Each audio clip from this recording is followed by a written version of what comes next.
Hi Mariela everyone! Welcome to my YouTube channel. So for this video guys, itutur ko kayo sa pinakabagong Airbnb dito sa SMDC Fame Residences, ang Casa Ortega.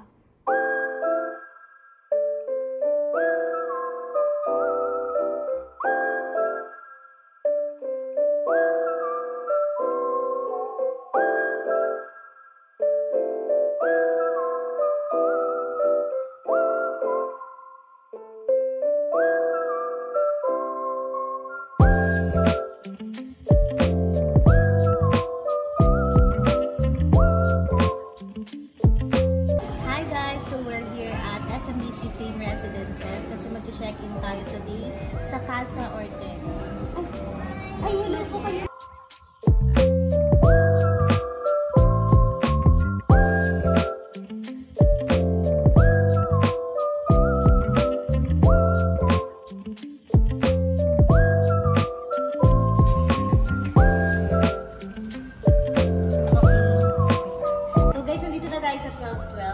Binigay na ng owner yung access code. So, hindi siya susi, kundi passcode yung kailangan natin i-access dito. So, yan. Syempre, secret na. Secret na pala. Secret na. Baka may yung alam sa inyo.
Magro-room tour tayo ngayon guys, para just in case na naghahanap kayo ng Airbnb around Mandaluyong or malapit lang sa Mega Mall or malapit kung saan-saan, baka i-consider nyo itong Casa Ortega.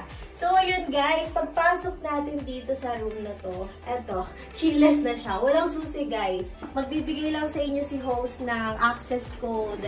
Lahat ng process is via email or sa Airbnb lang guys. Pagpasok natin dito sa ating entryway, ayan, nandito agad ang ating kitchen. So, ang ganda ng kitchen guys, sobrang nagustuhan namin kasi fan na fan talaga ako ng puti. Team puti talaga. Kahit dun sa office ko, diba? Team puti tayo, tas mga marble, ganyan. So, fan na fan ako, kaya nagustuhan ko talaga tong place na to. So, dito guys, sa kitchen is kompleto na. Gagamitin na lang talaga natin. Provided na po lahat to ni Airbnb, ni host. So, meron tayo ditong induction stove, may microwave tayo pwedeng gamitin.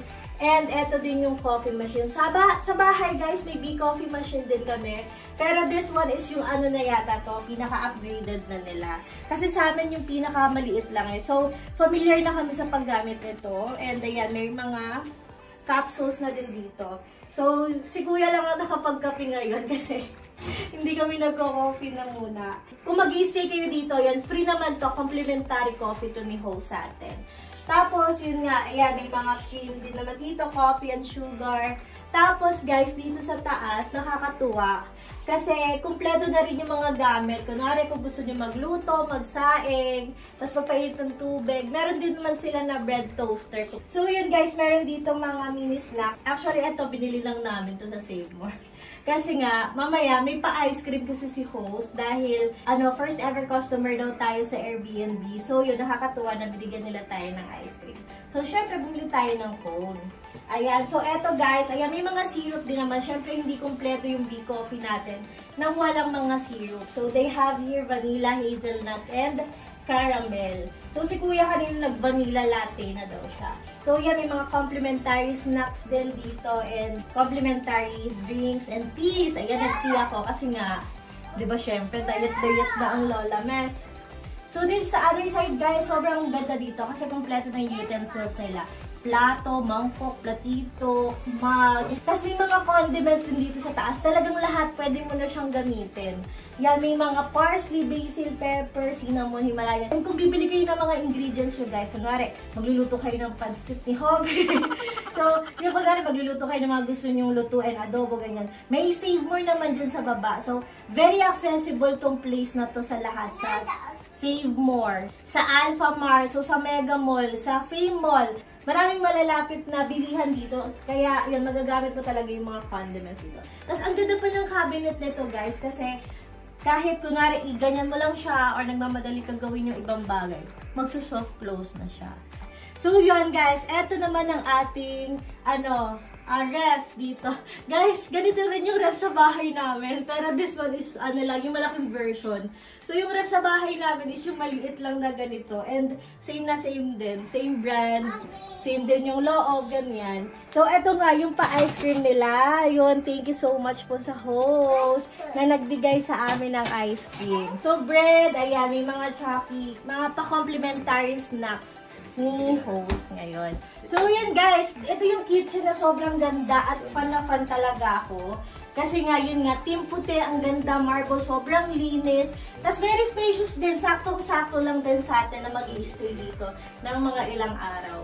So, ayun guys, dito naman tayo, katapat lang ng kitchen is yung kanilang bathroom. So, ang ganda ng door nila dito, ayan. Parang barn door, mga ganong level. So, dito sa room nila, guys, sobrang linis, grabe. Sobrang bango, guys. So, meron na din ditong washing machine.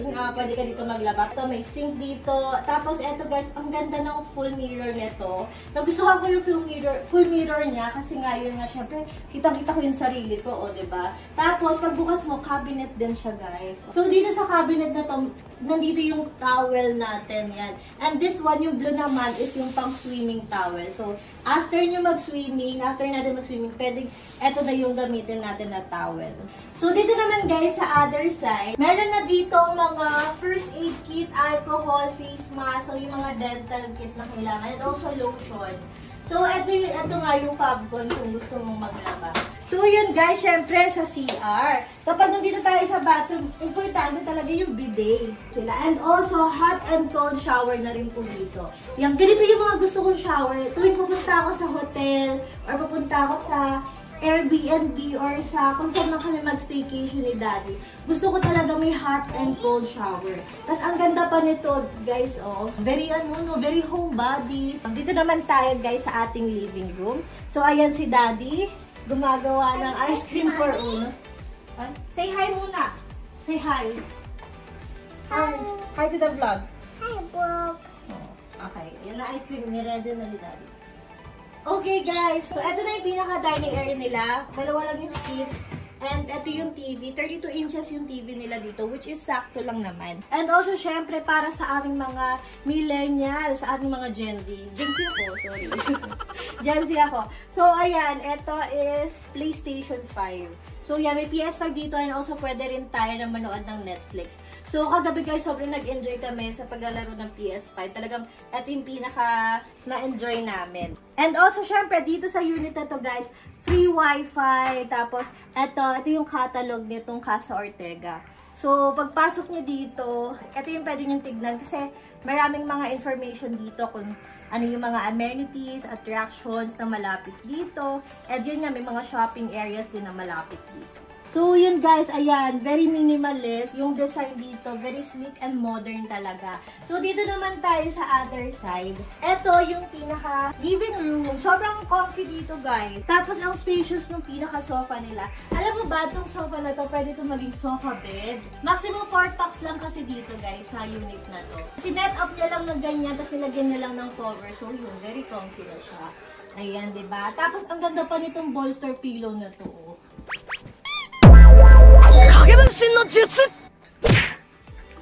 Tapos ito guys, so ang ganda ng accent dito sa wall na to. Sarap dito magstay or mag-picture taking, ganyan. Kasi diba nga, very minimalist yung style, very aesthetic. Ang dami nga nilang cabinets na pwede mong paglagyan. Pero syempre, hindi na naman natin kailangan yung kung saglit lang naman tayo na mag-i-stay dito. So dito naman tayo sa ating bedroom. Kung saan talaga tayo magpapahinga guys. Asan ang ilaw? Yan. Buksan na lang ang ilaw. Wow, ayan. So, ganyan ang ganda ng mga lighting dito, no? Tapos, ang saya dito kasi, guys, sobrang lambot ng kama. Parang natulog lang talaga si Daddy dito. Siya talaga yung pinakamatagal na natulog dito. At saka, ang ganda dito kasi tahimik siya sobra, guys. So, yun. Talagang makakapagpahinga ka dito kasi sobrang lambot ng mga pillow, ang bango ng mga bedsheets, tapos yun, sobrang luwag pa ng kama at kaya kami magpagulong-gulong dyan. Tapos guys, dito naman sa other side is yung cabinet. So, yan, wala siyang door handle, pero igaganon pala siya. Oh, sino ka dyan? Ayan. So, pagbukas is, eto yung mga, marami ka pang pwede ilagay dito. May weighing scale siya, may payong din, and everything.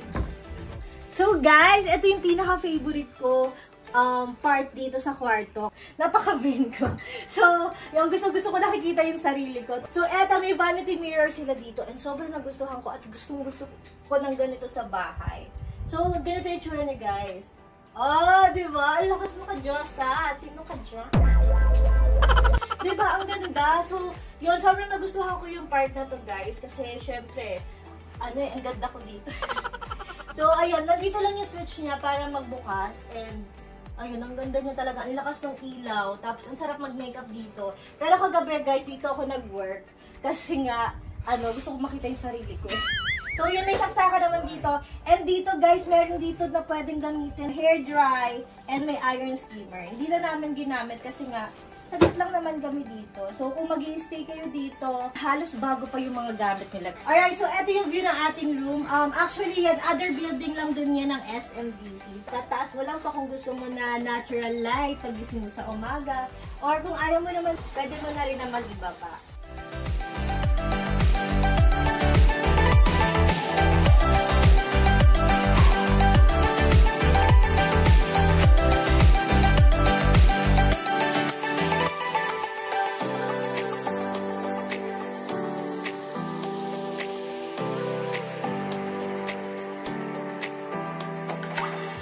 So, kung naghahanap kayo ng Airbnb near Mandaluyong, malapit sa Mega Mall, sa ospital, sa MRT, sa show. Mag-book na kayo dito sa Casa Ortega. Sobrang bango dito, guys. Sobrang linis, sobrang ganda. Talagang ma-amaze ka at babalik-balikan nyo talaga to once na nag-stay kayo. Gusto ko lang din syempre mag-thank you sa Casa Ortega host. Syempre sobrang bait nila and very accommodating. Talagang in-accommodate nila kami. Sobrang smooth ng transaction namin sa kanila.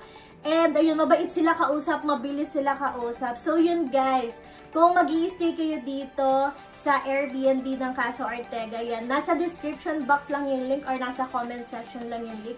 I-check nyo kung ano pa yung mga available slots this September or sa susunod na buwan na yan guys. And that's it guys! Thank you so much for watching. See you again next video! Bye!